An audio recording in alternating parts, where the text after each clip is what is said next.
తూర్పు పశ్చిమ గోదావరి ఎమ్మెల్సీ పట్టభద్రుల ఓటర్లుగా నవంబర్ 17వ తేదీ నాటికి 63,282 మంది గ్రాడ్యుయేట్స్ ఓటర్లుగా తమ దరఖాస్తు నమోదు చేసుకోవడం జరిగిందని తూర్పు గోదావరి జిల్లా కలెక్టర్ పి ప్రశాంత్ పేర్కొన్నారు. సోమవారం జిల్లా కలెక్టర్ ఛాంబర్లో కలెక్టర్ రాజకీయ పార్టీల ప్రతినిధులతో పట్టభద్రుల ఓటర్లు నమోదు ప్రక్రియపై సమావేశాన్ని నిర్వహించారు. ఈ సందర్భంగా కలెక్టర్ మాట్లాడుతూ మండలాల వారీగా తూర్పు పశ్చిమ గోదావరి ఎమ్మెల్సీ పట్టభద్రుల ఓటర్లుగా తూర్పు గోదావరి జిల్లాకు చెందిన దరఖాస్తులు నవంబర్ 17వ తేదీ నాటికి 63,282 దరఖాస్తులు వచ్చాయని, ఇందులో ఆన్లైన్ ద్వారా 12,883, ఆఫ్లైన్ ద్వారా 31,015 దరఖాస్తులు గ్రాడ్యుయేట్ ఓటర్లు నమోదు చేసుకోవడం జరిగిందన్నారు. డ్రాఫ్ట్ ఓటర్ జాబితా నవంబర్ 23న ప్రకటించనున్నట్లు తెలిపారు. గత గ్రాడ్యుయేట్ ఎమ్మెల్సీ ఎన్నికలకు సంబంధించి 61 పోలింగ్ స్టేషన్స్ ఉండగా ప్రస్తుతం 82 పోలింగ్ కేంద్రాలు ఏర్పాటు చేసేందుకు ప్రతిపాదనలు సిద్ధం చేశామన్నారు.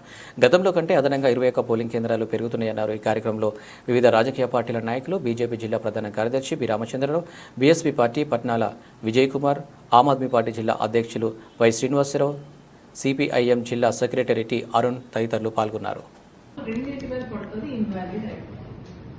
సిగ్నేచర్ చేయాల్సిన దగ్గర చేయరు. సో ఒక్కొక్కసారి నిన్ను మనకి తెలిసిపోతుంటాం, వాళ్ళు మా ఓట్లు పడ్డాయి కానీ ఇన్వాలిడ్ అయిపోయాయి. సో మనకి కొంత టైం ఉంది కాబట్టి జనరల్గా టీచర్స్ కన్నా ఇన్వాలిడిటీ ఎక్కువ అయింది గ్రాడ్యుయేట్స్. సో మీరు ఓటు వేసే విధానం మీద ఎక్కువ కాన్సన్ట్రేట్ చేయాలి. తర్వాత ఓటింగ్కి రావాలి. మీరు చూస్తే జనరల్ ఎలక్షన్స్కి, ఎమ్మెల్సీ ఎలక్షన్కి ఎంత సైలెంట్గా ఉందో చూస్తారు కదా. బజ్ ఉండదు, పార్టిసిపేషన్ ఇంట్రెస్ట్ ఉండదు. సో మీ ద్వారా కమ్యూనికేట్ చేసేటప్పుడు this is also a forum to represent the issues. యాక్చువల్గా ఇదే పెద్దల సభ. సో కొంత ఓటింగ్ ఇప్పుడు మనం 63,000 అనేటప్పుడు కనీసం మనకి 50,000, 55,000 అనేది టర్న్ అప్ అవ్వాలి, అంతమంది అవ్వాలి. సో చాలా కష్టపడి మీరు ఎన్రోల్ చేశారు. సో లిమిటెడ్గా ఉంటారు కాబట్టి మండల్ వైజ్ ఉండే ఓటర్స్ అందరినీ కూడా కన్సాలిడేట్ చేసుకొని వచ్చి వాళ్ళ ఓటుని ఎక్సర్సైజ్ చేసినట్టయితే లాస్ట్ 15 డేస్గా మీకు పడిన కష్టానికి ఉంటుంది.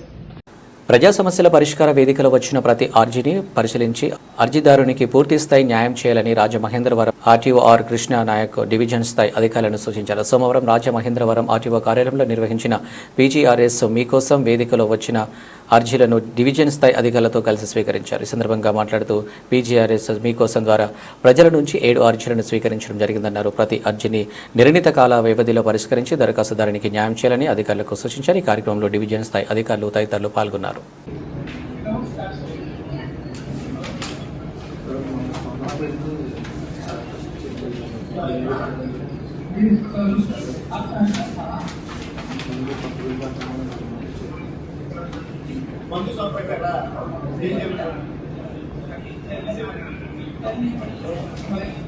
గ్రీన్ ఛానల్లో ఉందన్నారా?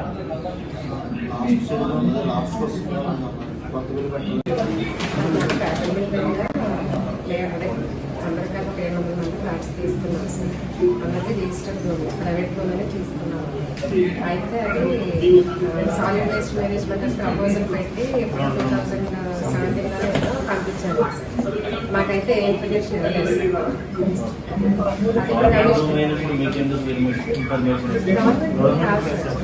ప్రైవేట్లో అండి. ఇప్పుడు కమిషనర్ గారు ఒకసారి మీ దగ్గర నుంచి ఒక క్లియరెన్స్ తీసుకొస్తే మా ఇస్తామని చెప్పారు. రాజమహేంద్రవరం నగరపాలక సంస్థ ఆధ్వర్యంలో నిర్వహించిన పీజీఆర్ఎస్ మీకోసంలో ప్రజల నుంచి 19 అర్జీలను స్వీకరించడం జరిగిందని రాజమహేంద్రవరం మున్సిపల్ కమిషనర్ గారు తెలిపారు. సోమవారం నగరపాలక సంస్థ కార్యాలయంలో అధికారులతో కలిసి ప్రజల నుంచి అర్జీలను స్వీకరించారు. ఈ సందర్భంగా మాట్లాడుతూ నగరపాలక సంస్థల పరిధిలో ప్రజల నుంచి స్వీకరించిన అర్జీలను నాణ్యతతో కూడిన విధంగా పరిష్కరించేలా చర్యలు తీసుకోవడం జరుగుతుందన్నారు. పారిశుద్ధ్య నిర్వహణ, త్రాగునీరు, మౌలిక సదుపాయాలు కల్పించడంపై ప్రత్యేక దృష్టి పెట్టాలని పేర్కొన్నారు. కార్యక్రమంలో నగరపాలక సంస్థ health officer Vinoothna, SAG Pandurangarao, city planner G Kotaiah తదితరులు పాల్గొన్నారు.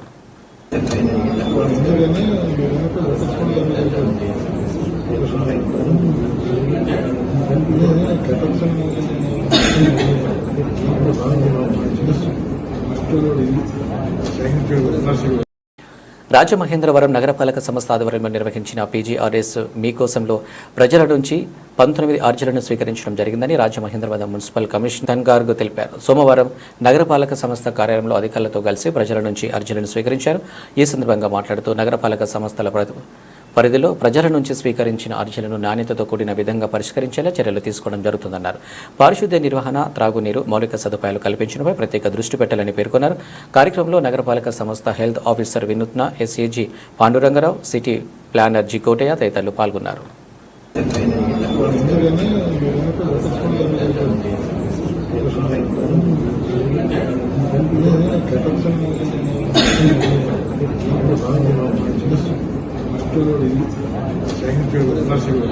కోవూరు ప్రథమ శ్రేణి శాఖ గ్రంథాలయంలో నిర్వహించుచున్న 57వ జాతీయ గ్రంథాలయ వారోత్సవాలలో భాగంగా కవి సమ్మేళనం ఏర్పాటు చేశారు.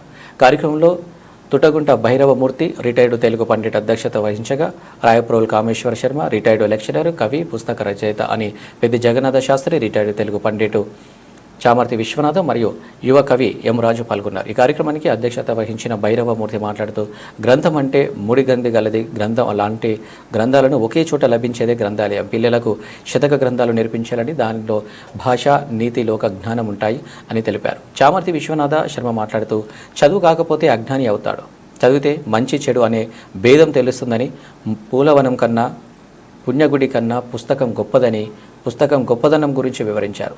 రాయపోలు కామేశ్వర శర్మ పుస్తక పఠనానికి ఈ బుక్ చాలా భేదం ఉందని, ప్రత్యేకంగా చదివిన దానికి కంప్యూటర్లో చదివిన దానికి చాలా తేడా కలదని, పుస్తకం ప్రత్యక్షంగా చదివితే దానిలో సమాచారం మెదడులోకి దూసుకుపోతుందని తెలిపారు. పెద్ది జగన్నాథ శాస్త్రి మాట్లాడుతూ శిల్పి శిల్పాన్ని చెక్కి తీర్చిదిద్ది విగ్రహంలో తయారు చేస్తాడు, అలాగే గురువు శిష్యుడిని సమగ్రంగా తీర్చిదిద్దుతాడని, ఆ శక్తి గ్రంథ పఠనం వలన కలుగుతుందని తెలియజేశారు. యువ కవి ఎం రాజు చెప్పిన జ్ఞాన నిలయం అనే కవిత పిల్లలను ఆకట్టుకుంది. పుస్తకమే జ్ఞాననిధి అని తెలియజేశారు. సాంస్కృతిక పాఠశాల ప్రధానోపాధ్యాయులు గోవర్ధనం శ్రీనివాసమూర్తి సభను నిర్వహించారు. ఈ కార్యక్రమంలో గ్రంథాలయ అధికారి జీవీఎన్ త్రినాథ్, గ్రంథాలయ ఉద్యోగులు, వివిధ పాఠశాల ఉపాధ్యాయులు, పాఠకులు మరియు వివిధ పాఠశాల విద్యార్థులు పాల్గొన్నారు. ఉపాధ్యాయ ఎమ్మెల్సీ ఎన్నికల నేపథ్యంలో రాజమహేంద్రవరం నగరంలో 2 పోలింగ్ కేంద్రాలను ఏర్పాటు చేసినట్లు తూర్పుగోదావరి జిల్లా కలెక్టర్ పి ప్రశాంతి తెలిపారు. సోమవారం RTO R Krishnaiah Naik, urban tahsildar PHGR పాపారావులతో కలిసి కలెక్టర్ పోలింగ్ కేంద్రాలు 29, 30లను తనిఖీ చేశారు. ఈ సందర్భంగా కలెక్టర్ మాట్లాడుతూ ఉమ్మడి పూర్వపు, తూర్పు, పశ్చిమ గోదావరి జిల్లాల పరిధిలోని ఉపాధ్యాయ ఎమ్మెల్సీ స్థానానికి డిసెంబర్ 5వ తేదీ ఉదయం 8 నుంచి సాయంత్రం 4 వరకు పోలింగ్ నిర్వహించడం జరుగుతుందన్నారు. జిల్లా వ్యాప్తంగా 20 పోలింగ్ కేంద్రాలను ఏర్పాటు చేశామన్నారు. డిసెంబర్ 12వ తేదీ వరకు ఎన్నికల కోడ్ అమలులో ఉంటుందన్నారు. రాజమహేంద్రవరం అర్బన్ తహసీల్దార్ కార్యాలయంలో 2 పోలింగ్ కేంద్రాలను ఏర్పాటు చేసినట్టు తెలిపారు. తహసీల్దార్ కార్యాలయం తూర్పు వైపున ఉన్న 5 పోలింగ్ కేంద్రంలో 29లో 429 మంది ఓటర్లు ఉండగా వారిలో పురుషులు 165, మహిళలు 264 మంది ఉన్నారన్నారు.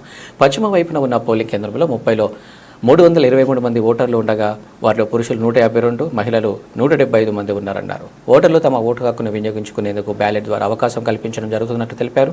నిరంతరం విద్యుత్ సరఫరా ఉండే విధంగా చర్యలు తీసుకోవాలని, విద్యుత్ సరఫరా విషయంలో ఎటువంటి ఆటంకం లేకుండా చూడాలని అధికారులను ఆదేశించారు. లేదు లోపల పెట్టండి, లోపల పెట్టినా అన్ని మొత్తం ఆఫీస్ అంతా కాలిపోతుంది. అది ట్రెజరీ ఉండేది మేడం, బిల్డింగ్ మందేనండి, ట్రెజరీ ఉండేది. పెన్షనర్స్ కోసం అని సౌత్ పార్ట్ ఉండేది, అవుతుంది police station, 2 town police station.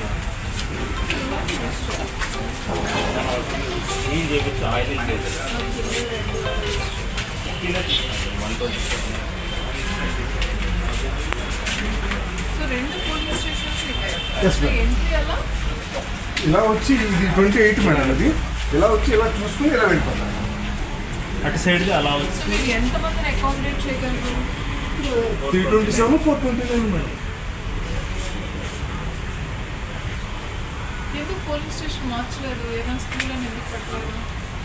చూసాం మేడం, అంటే అందరికి బాగా తెలుసున్నది ఇదే, నేను పూర్వం నుంచి ఇదే నడుస్తుందండి, అందుకని వచ్చేసాను మేడం. ఏలూరు కలెక్టరేట్ గోదావరి సమావేశ మందిరంలో సోమవారం నూజివీడుకు చెందిన కె సంజనప్రియకు వీల్ చైర్ను జిల్లా కలెక్టర్ కె వెట్రిసెల్వి అందజేశారు. ఈ సందర్భంగా జిల్లా కలెక్టర్ సంజనాప్రియను పలకరిస్తూ బాగా చదువుకోవాలని సూచించారు. దివ్యాంగులకు ఉన్న సమస్యలను పరిష్కరిస్తూ వారికి సహాయంగా ఉంటామన్నారు. దివ్యాంగులు వీల్ చైర్స్ లేక నడవలేని స్థితిలో ఉన్న వారికి చాలా సహాయంగా ఉపయోగపడే వీల్ చైర్స్ అందించడం చాలా సంతోషంగా ఉందన్నారు. ఈ సందర్భంగా దివ్యాంగురాలైన సంజనాప్రియను అర్జీని పరిశీలిస్తూ ఆమెకు ప్రస్తుతం అందుతున్న 6,000 పెన్షన్ను 15,000కు పెంచే విషయమై అవసరమైన చర్యలు తీసుకోవాలని సంబంధిత అధికారులను కలెక్టర్ ఆదేశించారు. కార్యక్రమంలో DRDA PD R Vijayaraju, DEO Venkata Lakshmamma, deputy DMHO doctor Nageswararao తదితరులు పాల్గొన్నారు. భీమవరంలో అందుబాటులోకి వచ్చిన రక్త కేంద్రాన్ని ప్రజలు సద్వినియోగం చేసుకోవాలని ఇండియన్ రెడ్ క్రాస్ సొసైటీ జిల్లా ప్రెసిడెంట్ మరియు పశ్చిమ గోదావరి కలెక్టర్ చదులవాడ నాగరాణి అన్నారు. భీమవరం రాయలంలో నూతన రక్త కేంద్రాన్ని collector Indian red cross society AP state chairman గా డాక్టర్ శ్రీధర్ బాబు రక్త నిధి కేంద్రంలోని వివిధ విభాగాలను సంయుక్తంగా ప్రారంభించారు. ఈ సందర్భంగా జిల్లా కలెక్టర్ మాట్లాడుతూ భీమవరం రాయలంలో రక్తం కేంద్రానికి international federation of red cross ద్వారా సమకూర్చిన నిధులు 2,50,00,000తో అవసరమైన మిషనరీ పరికరాలు ఏర్పాటు చేయడం జరిగిందన్నారు. రక్త కేంద్రం ద్వారా రక్తం, దాని భాగాలను ఎర్ర రక్త కణాలు, ప్లేట్లెట్లు, ప్లాస్మాతో సహా పొందవచ్చన్నారు. ఈ రక్త కేంద్రం ఏర్పడతో జిల్లాలో మొత్తం 3 రక్త కేంద్రాలు అందుబాటులోకి వచ్చాయని తెలిపారు. రక్తదానం జారీ ప్రక్రియలో సురక్షితమైన నైతిక వైద్య విధాన పద్ధతులను రక్త కేంద్రం అవలంబిస్తుందన్నారు. జిల్లాలో రక్త లభ్యతను మెరుగుపరుస్తుందని, ముఖ్యంగా ప్రస్తుతం రక్త కొరత నేపథ్యంలో నర్సాపురం తణుకులో ఇప్పటికే ఉన్న రెడ్ క్రాస్ రక్త కేంద్రాలకు అదనంగా ఇది ప్రజలకు సేవలు అందజేయడానికి దోహదపడుతుందన్నారు. రక్తదానం చేయడం ద్వారా ప్రాణాలను రక్షించడంలో ప్రజలు తమ వంతు సహాయ సహకారాలు అందించాలని కోరారు. శుభదినం. భీమవరం రాయలం టౌన్లో వెస్ట్ గోదావరి డిస్ట్రిక్ట్లో ఇండియన్ రెడ్ క్రాస్ సొసైటీ తరఫు నుంచి బ్లడ్ స్టోరేజ్ కాంపోనెంట్ సెపరేటర్ 2.5 కోట్ల ఖర్చుతోటి ఎక్విప్మెంట్స్ అన్ని కూడా మనం గ్యాదర్ చేసి ఇక్కడ ఈరోజు ఇనాగరేట్ చేయడం అయింది. ఈ బ్లడ్ బ్యాంక్ అవసరమైన వారికి సమయానికి అందించడానికి చాలా ఉపయోగపడుతుంది.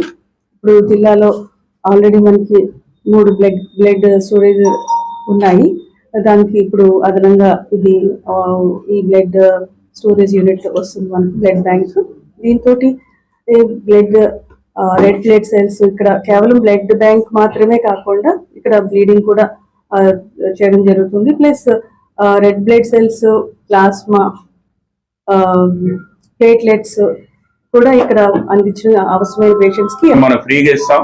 అలాగే రెడ్ క్రాస్ తరఫున ఈ ఎక్విప్మెంట్ ఇవ్వడం కాకుండా ముందు ఒక mobile blood donor vehicle already చాలా జిల్లాలకు ఇచ్చాం. 60 లక్షల రూపాయల బస్సెస్ ఇది ఇక్కడ కూడా త్వరలోనే ఇవ్వటం జరుగుతుంది. అలాగే ఇంకా అనేక రకాలైన ఫెసిలిటీస్ ని Indian red cross society Andhra Pradesh రాష్ట్ర శాఖ ద్వారా మన డిస్ట్రిక్ట్ ప్రెసిడెంట్ కలెక్టర్ గారికి త్వరలోనే ఇంకా కొన్ని రకాల ఫెసిలిటీస్ ఈ బ్లడ్ డోనర్ బస్సులే కాకుండా ఇవన్నీ కూడా అందజేయడం జరుగుతుంది. అట్లాగే ఇక్కడ ఇదే బ్లడ్ బ్యాంక్ లో ఆక్సిజన్ బ్యాంక్ కూడా ఏర్పాటు చేయడం జరిగింది.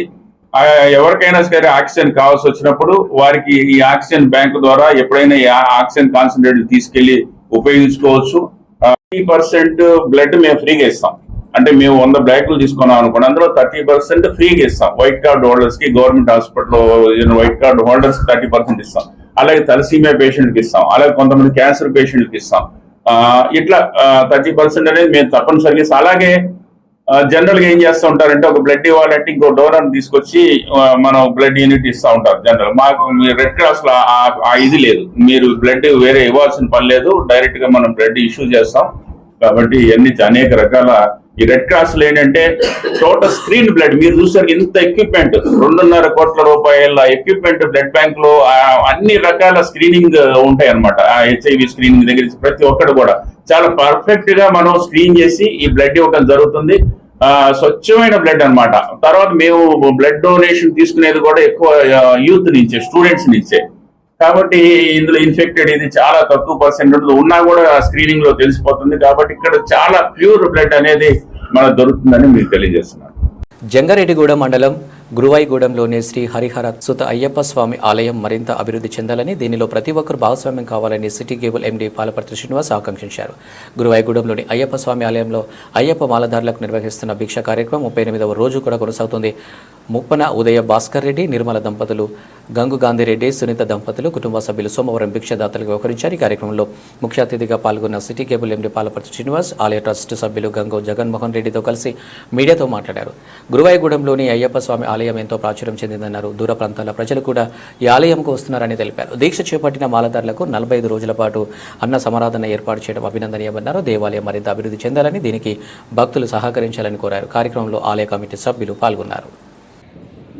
ఈరోజు మన జంగారెడ్డిగూడెం పట్టణాన్ని ఆనుకుని ఉన్న గురవాయిగూడ గ్రామంలో గత 14 సంవత్సరాల నుంచి జరుగుతున్న ఈ అన్నదాన కార్యక్రమం అవ్వచ్చు, అలాగే గుడి ప్రారంభించే రోజుల్లో నన్ను కూడా ఒక భాగస్వామ్యం చేసి ప్రజలందరికీ తెలిసే విధంగా ఈ నిర్మాణం గురించి చెప్పే భాగ్యం నాకు కలిగినందుకు కూడా ప్రతిసారి నేను ఎంతో సంతోషిస్తున్నాను. అలాగే ఇది దినదిన ప్రవర్ధమానమై ఎంతో మంది స్వాములకు ఇక్కడికి వచ్చి మనం భిక్ష తీసుకునే అవకాశం కల్పిస్తున్న మా కమిటీ సభ్యులకి అందరికీ మరొకసారి ధన్యవాదాలు తెలియజేస్తూ, ఈ జంగాడు ప్రాంతం కూడా దానికి తగ్గట్టుగానే ఇక్కడ మహామహా దేవాలయాలు వెలిసి ఉండడంతో పాటుగా ఈ అయ్యప్ప దేవాలయం కూడా దినదిన ప్రవర్తన చెందడం వలన అనేక ప్రాంతాలకు జంగారెడ్డితో సంబంధాలు పెరిగి జంగారెడ్డి అనేది ఒకటి ఈ ఆంధ్రప్రదేశ్లో ఉంది. అక్కడ విశిష్టమైన దేవాలయాలు ఉన్నాయి. అందులో అయ్యప్ప దేవాలయం మరింత విశిష్టమైనదంటే ఏకశిలతో చేసిందని నేను ఇతర పట్టణాలు వెళ్ళినప్పుడు అడుగుతున్నప్పుడు నాకు చాలా ఆనందం కలపడం, తద్వారా ఈ చుట్టుపక్కల ప్రాంతం కూడా అభివృద్ధి చెందడానికి ఈ దేవాలయాలు, అలాగే ముఖ్యంగా ఈ అయ్యప్ప స్వామి దేవాలయం కూడా ఈ రోజు ఈ రూపాంతరం చెందనేసరికి అందులో అప్పట్లో భాగస్వాములు అందరికీ నాతో పాటు కావచ్చు, ముందు ముఖ్యంగా ఉన్న వీరందరూ కూడా ఎంత అదృష్టవంతులు అంటే ఆ అదృష్టం నాకు కూడా కొంత కలిగజేసినందుకు ఈ కమిటీ సభ్యులు వారందరికీ పేరు పేరున ప్రతి ఒక్కరికి ధన్యవాదాలు తెలియజేస్తూ, మరి ఈరోజు ఎంతో సుదినం, కార్తీక మాసం, సోమవారం ఎంతో మంది అయ్యప్పలు, భవానీలు, ఆంజనేయ స్వామాలు ధరించిన స్వాములు అందరూ కూడా ఈ దేవాలయానికి వచ్చి మరి ఇక్కడ జరిగే అన్నదాన కార్యక్రమంలో పాల్గొని, అలాగే సిటీ కేబుల్ ఎండి పాలపర్తి శ్రీనివాస్ గారికి ప్రత్యేక ధన్యవాదాలు. అలాగే ఈరోజు భిక్షదాతలుగా జంగారెడ్డి వాస్తవ్యులు ముప్పన ఉదయ భాస్కర్ రెడ్డి, శ్రీమతి నిర్మలా దంపతుల కుమారుడు కృష్ణ. హెచ్ఐవి ఎయిడ్స్ బాధితులను ఆదుకునేందుకు దాతలు ముందుకు రావాలని Lions club zone chairman Madipati Nageswararao పిలుపునిచ్చారు. జంగారెడ్డిగూడెం పట్టణంలోని రైట్స్ ప్రాజెక్టులోని హెచ్ఐవి ఎయిడ్స్ బాధితులకు లయన్స్ క్లబ్ ద్వారా సోమవారం నిత్యావసర సరుకులను అందజేశారు. ఈ సందర్భంగా జోన్ చైర్మన్ మదిపాటి నాగేశ్వరరావు మాట్లాడుతూ ప్రతి ఏటా ఎయిడ్స్ బాధితులకు తమ క్లబ్ ద్వారా సహకారం అందిస్తామన్నారు. దీనిలో భాగంగానే సంవత్సరంలో రైట్స్ సంస్థ ద్వారా బాధితులకు చేయూత అందించనున్నట్టు తెలిపారు. అనంతరం క్షత్రియ కార్పొరేషన్ డైరెక్టర్ నియమితులైన మున్సిపల్ కౌన్సిలర్ నంబూరి రామచంద్రరాజును క్లబ్ను సభ్యులు ఘనంగా సత్కరించారు. కార్యక్రమంలో క్లబ్ అధ్యక్షులు కన్నం హనుమంతరావు, సెక్రటరీ కొండపల్లి పండు, జిల్లా క్యాబినెట్ మెంబర్ ఉక్కూర్తి సీతారాం, సభ్యులు వి కోటేశ్వరరావు, రైట్స్ సిబ్బంది స్వాతి, అశోక్, సునీత, మంగతయారు, మల్లిక తదితరులు పాల్గొన్నారు. ఈరోజు జంగారెడ్డిగూడెం పట్టణంలో జంగారెడ్డిగూడెం లయన్స్ క్లబ్ తరఫున మరి హెచ్ఐవి బారిన పడిన చిన్నారు పిల్లలకు మరి ప్రోటీన్ ఫుడ్ అందజేయమని చెప్పి రైట్స్ సంస్థ వారు మమ్మల్ని సంప్రదించడం జరిగింది. మరి ఆ సంస్థ ప్రతినిధుల కోరిక మేరకు ఈ రోజున మరి 20 మంది చిన్నారులకు సుమారుగా 15,000 రూపాయల ఖర్చుతోటి ఇక్కడ మెటీరియల్ ఇవ్వడం జరిగింది వాళ్ళకి. మరి నిజంగా అది భగవంతుడు మరి అది వాళ్ళకి వరమో శాపమో అయితే తెలియదు, కానీ అది రావడం ఒక బాధాకరమైన విషయం. మరి అలాంటి పిల్లల్ని ఆదుకునే తృప్తి మరి ఎంతో కొంత మేము చిరు సాయం చేసామని చెప్పి చెప్పుకోవడం కోసం మా లయన్స్ క్లబ్ తరఫున మరి ప్రతి సంవత్సరం మరి ఒక 20,000 రూపాయలతోటి చేసేవాళ్ళం ఇంతకుముందు. మరి దీనికి మరి జంగారెడ్డి పట్టణానికి చెందిన సౌజన్య బాబురావు అంటారు, ఆయన పేరు కంపనరెడ్డి శ్రీనివాసరెడ్డి గారు. ఆయన సంప్రదిస్తే ఆయన ఒక 5,000 రూపాయలు ఇవ్వడం జరిగింది. అలాగే మా సంస్థ లయన్స్ క్లబ్ ప్రతినిధులు అందరం కూడా తలకొద్దిగా వేసుకుని ఒక 10 ఆయన ఒక 5-15,000 రూపాయలు ఖర్చుతోటి ఈరోజు ఈ కార్యక్రమం చేయడం జరిగింది. మరి ఈ కార్యక్రమానికి సహకరించినటువంటి మా లయన్స్ క్లబ్ సభ్యులకు అందరికీ కూడా పేరు పేరున హృదయపూర్వక నమస్కారాలు. అలాగే మా లయన్స్ క్లబ్ సభ్యులు స్థానిక 17వ వార్డు కౌన్సిలర్ నంబూరు రామచంద్రరాజు గారు రాష్ట్ర క్షత్రియ సేవా కార్పొరేషన్ డైరెక్టర్గా నియమించడం జరిగింది. మరి వారికి కూడా జంగారెడ్డి లయన్స్ క్లబ్ తరఫున శుభాకాంక్షలు తెలియజేస్తూ వారికి ఈ సందర్భంగా ఒక చిరు సన్మానం ఏర్పాటు చేయడం జరిగింది. ఆయన జంగారెడ్డిగూడెంలో గత 45 సంవత్సరాలుగా తెలుగుదేశం పార్టీకి ఎనలేని సేవలు చేస్తా మరి 2 సార్లు ఎంపీటీసీగా, ఒకసారి మార్కెట్ యార్డ్ వైస్ చైర్మన్గా, ఒకసారి వైస్ ఎంపీపీగా, మరి జంగారెడ్డిగూడెం మున్సిపాలిటీలో 2 సార్లు కౌన్సిలర్గా గెలిచిన చరిత్ర మరి ఈ ఊర్లో ఆయనకి ఎక్కువ ఉంది.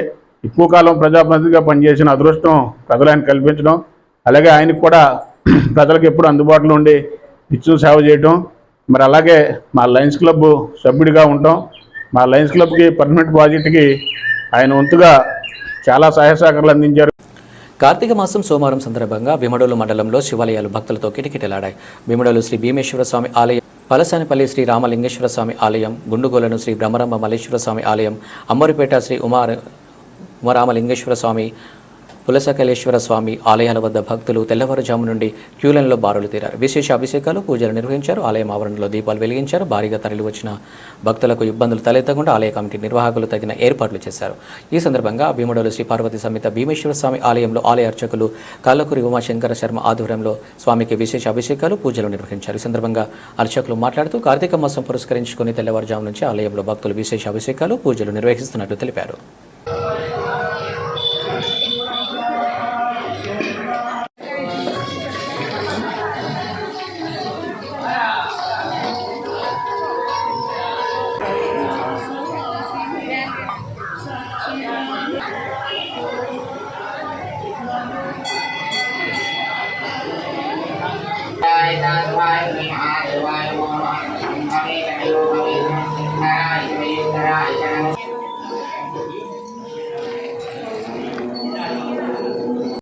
ఏలూరు మండలం మాదేపల్లి గ్రామంలో వెంచేసి ఉన్న శ్రీ భ్రమరాంబిక మల్లికార్జున స్వామి ఆలయంలో కార్తీక మాస పూజలు శాస్త్రోక్తంగా జరుగుతున్నాయి. దీనిలో భాగంగా కార్తీక 3వ సోమవారం మహాదేవునికి అభిషేకాలు, మహారుద్రాభిషేకాలు భక్తి శ్రద్ధలతో చేశారు.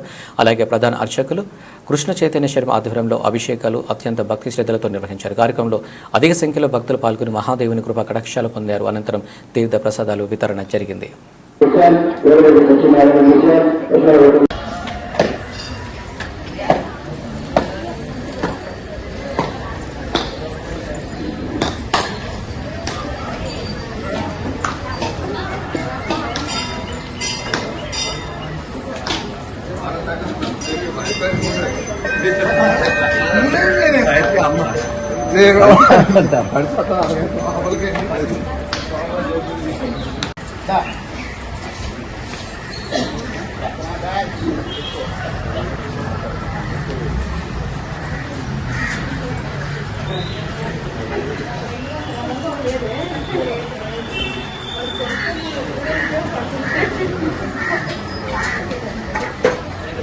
పాలకులలో గౌడ శెట్టిబలిజ కళ్యాణ మండప నిర్మాణానికి ఎన్డీఏ ప్రభుత్వం ప్రత్యేక నిధులు పట్టణంలో కేటాయించడం జరిగిందని రాష్ట్ర మంత్రి నిమ్మల రామనాయుడు పేర్కొన్నారు. ఈ సందర్భంగా మీడియాతో మాట్లాడుతూ కళ్యాణ మండప నిర్మాణానికి 3 కోట్లు మంజూరు చేశారని, త్వరలో నిర్మాణం చేపడతామని తెలిపారు. నిధులు మంజూరు చేసినందుకు ముఖ్యమంత్రి చంద్రబాబుకు కృతజ్ఞతలు తెలిపారు. మన పాలకులు గౌడ శెట్టిబలిజ భవన నిర్మాణానికి 3 కోట్ల రూపాయలు నిధులు మంజూరు చేసినందుకు ముఖ్యమంత్రిగా చంద్రబాబు నాయుడు గారికి ముందుగా హృదయపూర్వకమైనటువంటి కృతజ్ఞతలు తెలియజేసుకుంటూ ఉన్నాం. తెలుగుదేశం అంటే బీసీ, బీసీ అంటే తెలుగుదేశం. అదేవిధంగా నేను కూడా 14లో మొదటిసారి ఎమ్మెల్యేగా అయినప్పుడు ఆ 14, 19లో ఆ రోజు పెద్ద ఎత్తున ఎవరైతే నన్ను గెలిపించారో ఆ బడుగు బలహీన వర్గాల రుణం తీర్చుకునేటువంటి విధంగా ఆ రోజు ఆ యొక్క బీసీ, ఎస్సీ సోదరులకు పెద్ద ఎత్తున రోజు సేవలు అందించిన విషయం మీ అందరికీ తెలుసు. అందులో భాగంగానే ఏదైతే గౌడ శెట్టిబలిజ భవనం ఆ యొక్క కులస్తులకి ఒక కళ 20-30 సంవత్సరాలుగా ఆ రోజు స్థల వివాదం ఉంటే ఆ దళిత సోదరులను కూడా ఒప్పించి మెప్పించి వాళ్ళు వేసినటువంటి ఫెన్సింగ్ని కూడా తీసి మరి ఆ గౌడ శెట్టిబలిజ భవనానికి సంబంధించినటువంటి స్థల వివాదం పరిష్కరించడమే కాకుండా ఆ యొక్క భవనానికి రోడ్డు ఫేసింగ్లో మరి 10-12 షాపులు ఆల్రెడీ ఉన్నటువంటి గత 5 సంవత్సరాల పాలనలో చూసాం. మరి ఏదైతే వైఎస్ఆర్సీపీ ఇన్ఛార్జీలు మారారు, కానీ గౌడ శెట్టిబలిజ భవనం తలరాత మాత్రం మారినటువంటి పరిస్థితి. 5 సంవత్సరాల్లో ఒక్క అరబస్తా సిమెంట్ కానీ, ₹1 కానీ ఆ ఇన్ఛార్జీలు కానీ, ఆ వైఎస్ఆర్సీపీ ప్రభుత్వం కానీ ఖర్చు పెట్టనేటువంటి పరిస్థితి ఏదైతే నియోజకవర్గంలో ఉన్న ప్రజలు, పర్టికులర్ గౌడ శెట్టిబలిజ ఎవరైతే సామాజిక వర్గం కూడా గమనించినటువంటి పరిస్థితి కూడా గుర్తు చేసుకుంటూ, అటువంటి సందర్భం నాకు 1924లో నాకు అధికారం లేదు ప్రభుత్వం అయినప్పటికీ కూడా నన్ను ఓట్లేసి గెలిపించినటువంటి సామాజిక వర్గానికి న్యాయం చేయాలనేటువంటి ఆలోచనతో ఆ రోజు ఏదైతే ఎంపీ రఘురామకృష్ణరాజు గారు కానీ, అదేవిధంగా మరొక రాజ్యసభ సభ్యులు కనకమేళ్ల రవీంద్ర కుమార్ గారిని ఉపయోగించుకుని ఆ వచ్చినటువంటి కొద్దిపాటి నిధులు కూడా మరి నా గెలుపులో మంచి పాత్ర పోషించినటువంటి ఆ గౌడ శెట్టిబలిజ సోదరులు రుణం తీర్చుకోవాలని ఆ రోజు కలగంపూడిలో ఒక 20 లక్షల రూపాయలు, అదేవిధంగా మేడపాడులో 30 లక్షల రూపాయలు, పెనుమదంలో 3 కమ్యూనిటీ హాల్స్కి కలిపి దగ్గర 70 లక్షల రూపాయలు, మట్టపూర్లో 20 లక్షల రూపాయలు, వెలివెల్లో 30 లక్షల రూపాయలు, ఆగర్తిపాలెంలో 15 లక్షల రూపాయలు, వర్ధనంలో 15 లక్షల రూపాయలు, ఇవన్నీ కూడా ఓన్లీ గౌడ సెట్టిబలిజ భవనాలకు సంబంధించి కమ్యూనిటీ హాల్స్కి అధికారం లేనిటువంటి సమయంలో కూడా వారికి నేను ఆ రోజు నిధులు ఇచ్చి ఆ భవనాలను నిర్మాణం చేశాం. అధికారంలో ఉన్నటువంటి వైఎస్ఆర్సీపీ ప్రభుత్వం మాత్రం ఆ 5 సంవత్సరాలు చేసింది 0. అందులో పర్టికులర్గా కనీసం నియోజకవర్గ గౌడ సెట్టిబలిజ భవనాన్ని కూడా పట్టించుకున్నటువంటి పరిస్థితి లేదు. అటువంటి సందర్భంలో నారా లోకేష్ బాబు గారు యువగళం పాదయాత్రలో వచ్చినప్పుడు చించినాడులో సెట్టిబలిజ సామాజిక గౌడ వర్గీయులతో మరి సమావేశం ఏర్పాటు చేసినప్పుడు ఆ రోజు కూడా ఆయన మాట ఇచ్చారు. 6 నెలల్లో అధికారంలోకి వచ్చిన తర్వాత ఏదైతే గౌడ సెట్టిబలిజ భవనానికి సంబంధించిన నిధులు మరి పెట్టి మేము ప్రారంభిస్తామని ఆ రోజు చెప్పడం జరిగింది. అదేవిధంగా ప్రజాగళం యాత్రలో చంద్రబాబు నాయుడు గారు మరి గాంధీ బొమ్మల సెంటర్లో కూడా నేను కూడా ఆయన దృష్టికి తీసుకెళ్ళి ఆయన కూడా సహకరిస్తానని ఆయన కూడా చెప్పడం జరిగింది. ఈరోజు మేము అధికారంలోకి వచ్చాం మీ అందరి ఆశీర్వాదంతో. కానీ మీకు ఇచ్చినటువంటి మాట కట్టుబడి నేను కూడా గత అబద్ధపు హామీలతో చంద్రబాబు నాయుడు అధికారంలోకి వచ్చారని కొవ్వూరు నియోజకవర్గ వైఎస్ఆర్ కాంగ్రెస్ పార్టీ ఇన్ఛార్జ్ తల్లారి వెంకటరావు పేర్కొన్నారు. తాళపూడి మండల సమీక్ష సమావేశంలో తల్లారి వెంకటరావు మాట్లాడుతూ గత ప్రభుత్వంలో వైఎస్ జగన్మోహన్ రెడ్డి రాష్ట్రంలో చక్కని పాలన అందించారని తెలిపారు. సమావేశంలో తాళపూడి మండల నాయకులు, కార్యకర్తలు తదితరులు పాల్గొన్నారు. కొన్ని చిన్న తప్పులు జరగవచ్చు, ఏదైనా ఎక్కడికైనా తెలుసుకుంటే లోపల జరిగింది, దాన్ని కూడా చక్కగా క్లియర్ చేయడంలో వాళ్ళ అంటే సమ్ ఎగ్జాంపుల్ పార్టీ నుంచి కొంతమంది వెళ్ళిపోవచ్చు, ఉండొచ్చు. పార్టీ అంటే మహాసముద్రం. ఎందుకంటే పార్టీ ఇప్పుడు ఒక గ్రామంలో ఉంటే ఆ సర్పంచ్ ఉంటాడు, సర్పంచ్ ఎగ్గాలంటే గ్రామంలో ఉన్న ఆ నాయకులు కార్యకర్తలు లేకపోతే నెగ్గడం కష్టం. అదే రీతిలో మన ఎంపీటీసీ వీళ్ళందరూ కలిసి 14 మంది 15 మంది ఎంపీటీసీలు మన ఎంపీపీ ఎన్నుకోవడం, ఇవన్నీ అంటే కొంచెం అన్ని జరిగితేనే జరిగే పరిస్థితులు. కానీ మనకు తెలుసు 2014 నుంచి 19 వరకు కూడా చంద్రబాబు నాయుడు గారు అబద్ధాలతోనే శేఖర రాజ్యం చేయడం చెప్పే చేసుకున్న తప్ప చేసింది లేదు, ఉద్ధరించింది లేదు. కానీ మన 19 నుంచి అధికారం చేపట్టేసరికి చక్కగా అంటే ఎవరికి ఏం కావాలా, కులం మొత్తం పార్టీ సంబంధాలు అన్నీ చేసుకొచ్చాం. కానీ వాళ్ళు ఆ విధంగా జరుగుతలేదు. ఆ రోజు సోషల్ మీడియా ఏదైనా పెడితే ఇల్లు లేదంటే ఏ క్యాస్టైన్ అవసరం మనకే లేదు, ఎవరో ఒకరు మనం తీసుకెళ్లి సాయం చేసే పరిస్థితి. ఇవాళ ఆ పరిస్థితి లేదు. మనం చూస్తే అది వైసీపీ ఇవ్వడం లేదు అని క్లియర్గా చెప్పేస్తాం. కానీ ఇవాళ నేను కాక మనం చూసాను, ఎన్ననుకుంటే అసెంబ్లీలో జరుగుతుంది. ఆంధ్ర రాష్ట్రం మనం ఇప్పుడు వచ్చేసరికి సుమారుగా మనకి అప్పులు 6,46,000 కోట్లు. దాన్ని ఆదించేస్తాడు చంద్రబాబు నాయుడు 9,70,000 కోట్లను వాదిస్తాడు. అంటే ఇప్పుడు మనం చేసిన దానికి లెక్కలు ఉన్నాయి, వాళ్ళకి లెక్కలు లేవు. ఆ చేసిన దానికి అప్పుడు కూడా లెక్కలేదు దానికి అని ఇష్టసారి తీసుకొచ్చింది. కానీ వాళ్ళ మాట్లాడితే ఇవన్నీ స్కాములు, 19 నుంచి 24 స్కాములు అని చెప్తున్నారు. స్కీముల్ని స్కాములు అంటే వాళ్ళు తిట్టాలి. అంటే స్కీముల తండ్రి కొడుకులు సరిపోయింది స్కీములు స్కామ్ చెప్పడానికి. అందుకంటే ఏం చూసిన స్కామే, దాని కూడా కాంటాక్ట్ సార్ లోకేష్ బాబే కాంటాక్ట్ ఉంటాడు, మన గత నుంచి తెలుసు. కానీ ఇవాళ స్కీములు మనం డీబీటీ ద్వారా ఇచ్చాం, అంతేగాని ఎవరు అలా పట్టుకుపోయి నీకు ఎవరికి ఇచ్చేసి పరిస్థితి కాదు. ఏదైనా డైరెక్ట్ గా బ్యాంక్ అకౌంట్ నుంచి కొట్టించాం. ఇది వాళ్ళ ఏదో 15,000 ఇవ్వాలంటే, అమ్మఒడి ఇవ్వాలంటే నేరుగా. దీర్ఘకాలిక సమస్యలతో యనాద కాలనీ ప్రజలు తీవ్ర ఇబ్బందులు ఎదుర్కొంటున్నారని, తక్షణం సమస్యలు పరిష్కరించాలని ప్రగతిశీల మహిళా సంఘం అధ్యక్షురాలు మల్లిక తెలిపారు. సోమవారం కొవ్వూరు పట్టణంలోని ఆర్టీఓ కార్యాలయం నందు ప్రజా సమస్యల పరిష్కారం వేదికలో ఆర్టీఓ రాణి సుస్మితకు వినతి పత్రం అందజేశారు. ఈ సందర్భంగా మల్లిక మాట్లాడుతూ కొవ్వూరు పట్టణంలోని 18వ వార్డు యానాది కాలనీలో దీర్ఘకాలం పెండింగ్లో ఉన్న సమస్యలను అధికారులు నిర్లక్ష్యం వహిస్తున్నారని, సుమారు 50 సంవత్సరాల క్రితం కొవ్వూరు పట్టణంలో యానాదులకు కాలనీ ఇచ్చి ఇళ్లను నిర్మించడం జరిగిందని, కాలక్రమేణా ఇల్లు శిథిలమైపోయాయని, మారుతున్న కాలంతో పాటు కుటుంబాలు పెరుగుతూ వచ్చాయని, ఒకే ఇంట్లో 3-4 కుటుంబాలు జీవనం సాగిస్తున్నాయన్నారు. తాగునీరుకు చాలా ఇబ్బందులు పడుతున్నామని, కుళాయి నీరు అందించిన సమయంలో కూలి పనులకు వెళ్లవలసిన పరిస్థితులు కలుగుతున్నాయని, చేతి పంపు ఏర్పాటు చేసి త్రాగునీరు అందించాలని కోరారు. మరుగుదొడ్లు లేక మహిళలు తీవ్ర ఇబ్బందులు పడుతున్నారని, ప్రతి ఇంటికి మరుగుదొడ్డు కట్టించాలని కోరారు. డ్రైనేజీ నీరు వర్షపు పడిన సమయంలో ఇంట్లోకి ప్రవహిస్తుందని, అర్హులైన లబ్ధిదారులకు పక్క గృహాలను కట్టించాలని, డ్రైనేజీ వ్యవస్థను క్రమబద్ధీకరణ చేయాలని డిమాండ్ చేశారు. ఈ కార్యక్రమంలో కొవ్వూరు యానాది కాలనీ మహిళలు పాల్గొన్నారు.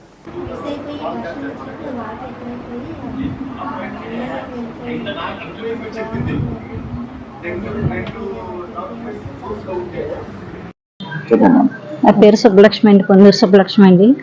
మాది అనాథ కాలనీ అండి. ఏంటండి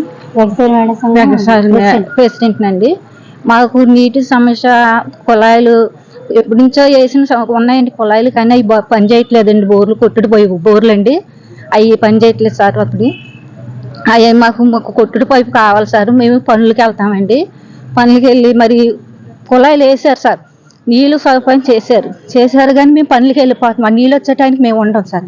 మేము ఉండకపోతే మరి మాకు పొద్దున్న వెళ్ళినప్పుడు మధ్యాహ్నం 12ంటికి అలగొస్తాం సార్. అప్పుడు బోరు నీళ్ళు అయితే ఉంటాయండి, మరి కుళాయి నీళ్ళు ఉండవు కదా సార్.